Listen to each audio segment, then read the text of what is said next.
बांगण Maheshwari medical welfare society Bhilwara व महाराष्ट्र प्रदेश माहेश्वरी सभा यांच्या सौजन्याने तसेच कोल्हापूर जिल्हा माहेश्वरी सभा, महेश क्लब इचलकरंजी आणि कोल्हापूर जिल्हा माहेश्वरी युवा संघटना यांच्या संयुक्त विद्यमाने इचलकरंजीत सर्वायकल कॅन्सरचे मोफत लसीकरण शिबिर घेण्यात आले। यामध्ये 220 युवतींना लस देण्यात आली। सुरुवातीला कोल्हापूर जिल्हा माहेश्वरी सभेचे अध्यक्ष नितीन दूत यांनी प्रास्ताविक केले। प्रकल्प प्रमुख श्रीकांत मंत्री यांनी प्रकल्पाची विस्तृत माहिती दिली। अशा पद्धतीचे शिबिर महाराष्ट्र राज्यामध्ये माहेश्वरी समाजामार्फत प्रथमच होत आहे।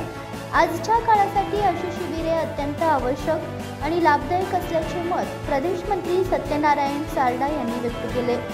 या शिबिरात महाराष्ट्र प्रदेश माहेश्वरी सभाचे मंत्री सत्यनारायण सारडा, महाराष्ट्र प्रदेश माहेश्वरी युवा संघटना अध्यक्ष विनीत तोष्णीवाल, प्रदेश उपाध्यक्ष रामेश्वर लाहोटी, सहमंत्री मनमोहन कासट, माहिती व प्रसारण मंत्री मुकेश खाबाणी, राज्य कार्य समिती सदस्य शांतिकिशोर मंत्री, जिल्हा महिला अध्यक्ष पुष्पा काबरा, महेश सेवा समिती सचिव राधामोहन छापरवाल यांची प्रमुख उपस्थिती होती।